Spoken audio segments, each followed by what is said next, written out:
Joining us now, Counselor to the President, Kellyanne Conway. Welcome back to Fox News Sunday. Good morning.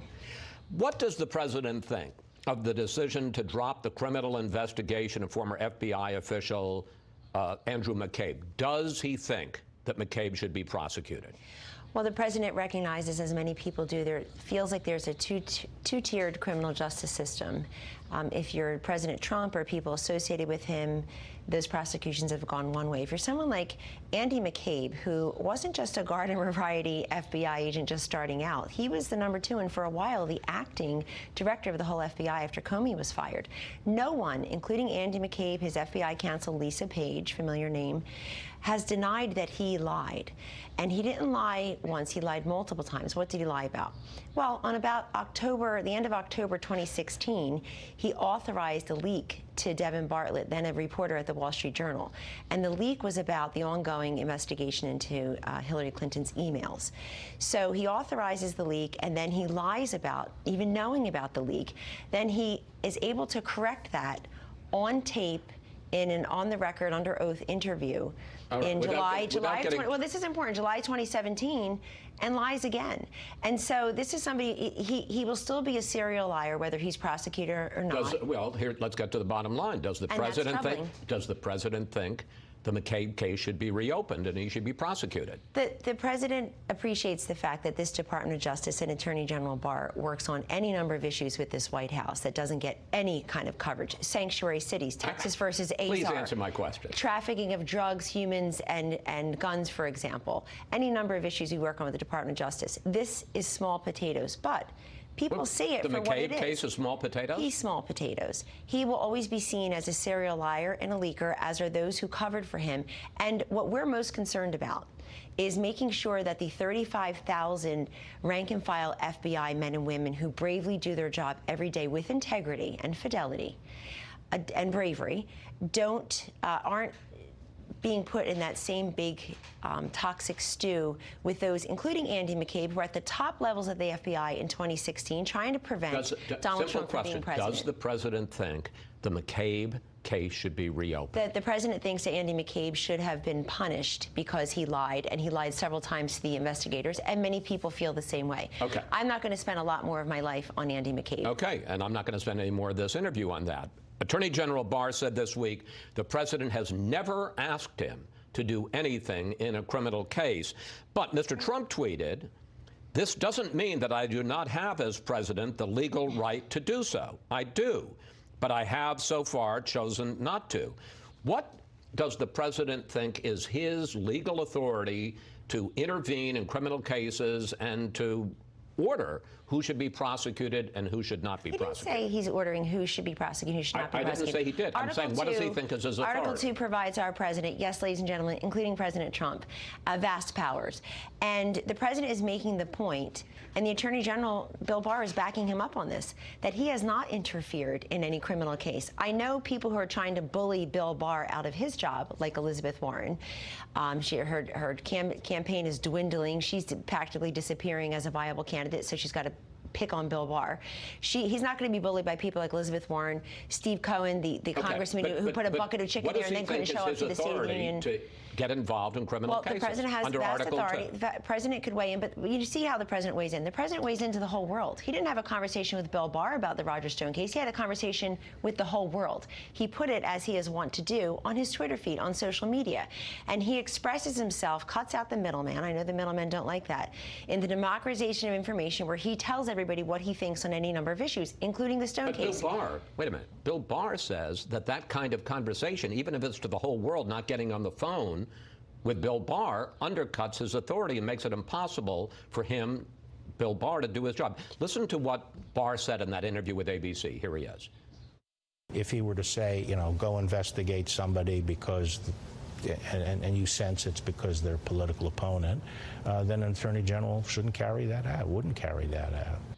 Since Watergate, presidents have generally, perhaps not always, but generally stayed away from involvement in criminal investigations. Will Mr. Trump, going forward, respect Barr's request for him to stop commenting on current cases, whether it's in terms of on the air, you know, public statements, or tweets? Well, a couple things. Very different to pick up the phone and ask your attorney general to do something in a criminal case. The president hasn't done that. He said he hasn't done it. Bill Barr said he hasn't done it. He hasn't done it. But Barr said that's the incredibly tweets important. are making it impossible to do this. And let me say something. It's not correct to say that presidents have not interfered.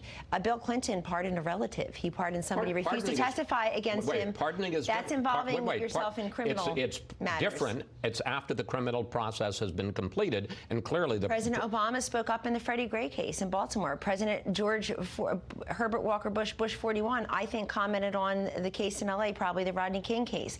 So it's disingenuous to say that presidents don't comment on criminal matters. What is most important here, two things. One is the President of the United States has not asked or directed his Attorney General privately to do anything in any criminal matter, including Roger Stone. Number two, he works hand in glove with the Attorney General, as we all are privileged to do, on any number of matters that affect this country. Policy is different than criminal cases. Policy is different than criminal cases. The Attorney General and the Department of Justice cover a lot of territory in this country, Chris, and we work very well with them. Again, let me repeat, drug trafficking, human trafficking, gun trafficking, sanctuary cities, Texas versus Azar, elder care now elder fraud we're doing.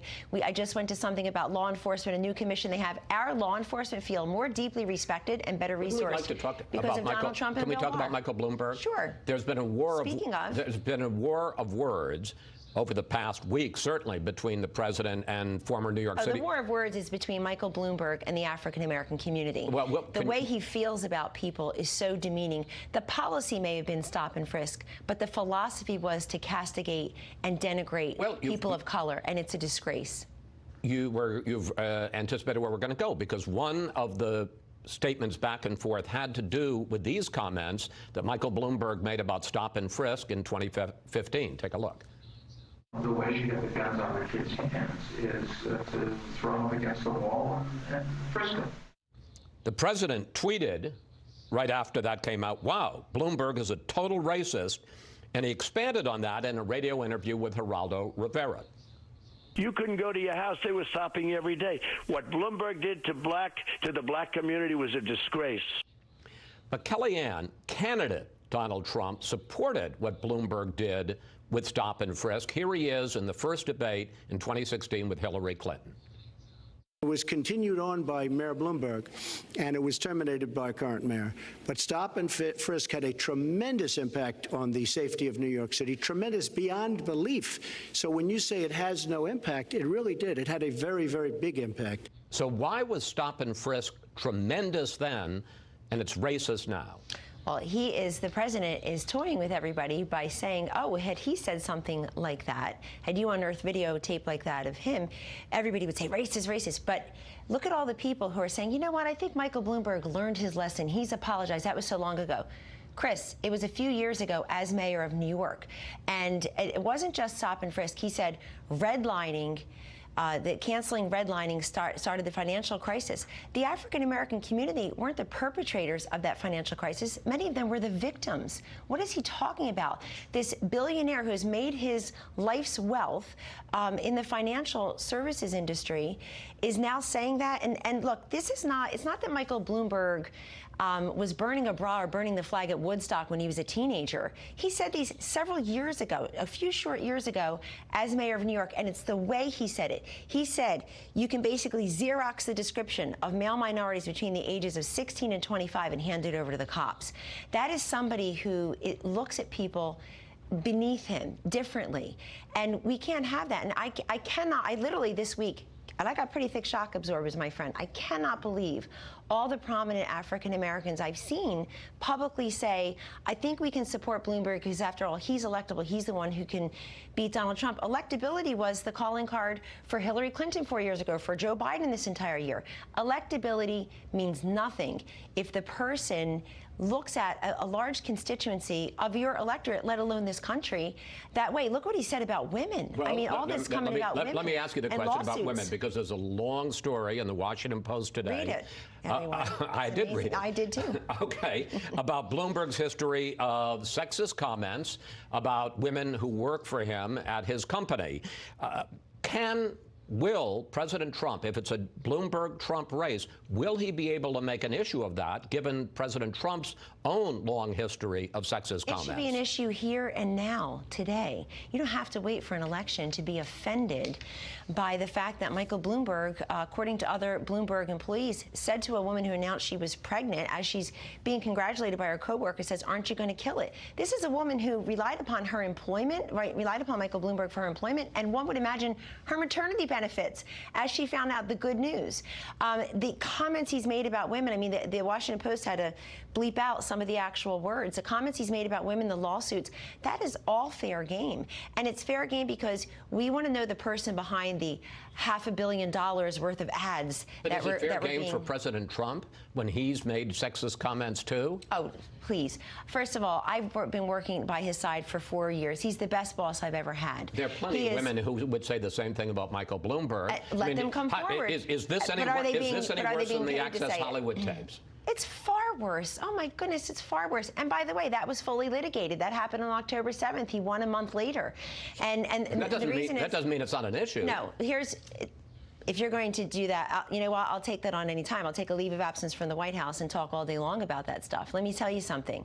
The way Michael Bloomberg treated employees, female employees, who were under his wing, who were relying on him for their livelihood, for their health benefits, for their 401ks, to have created that kind of culture, that unsafe workplace, to feel that you're being harassed because of your gender, that is problematic, and I think you're going to hear more of it. The other thing is, I don't understand how the Democratic Party is going to sit back and take it. Is it really worth it to this Democratic Party in the age of the Me Too movement, Black Lives Matter? You had the first African-American president. You have completely squeezed out and spat out the candidates of color this time, Cory Booker, Julian Castro, Kamala Harris. They're out of the race. You're left with a bunch of white people, old white people at that, with the exception of your next guest, Mayor Buttigieg. And you're going to go backwards because Michael Bloomberg will spend money and will insult Donald Trump. That's why the Bernie voters are not going to take that. I predict he'll keep winning contests. He's like President Trump in that he's got a committed base of loyal voters who aren't going to go elsewhere. You know, thank you very much. Voters care about what affects them. Listen, there's a big difference. I'm sure they'll be happy to hear them. Voters talk about what offends them, but they vote on what affects them, and they have a big decision to make. If you want to elevate somebody who has treated people that they're less than him, people of color and women, that's a big decision to make. It's a serious consequence in 2020 when our country has such great progress. When this president has gotten African Americans out of drugs and out of prison. Kellyanne Conway, thank you. Always good to talk with you. Thank you. She's going to be talking through the commercial.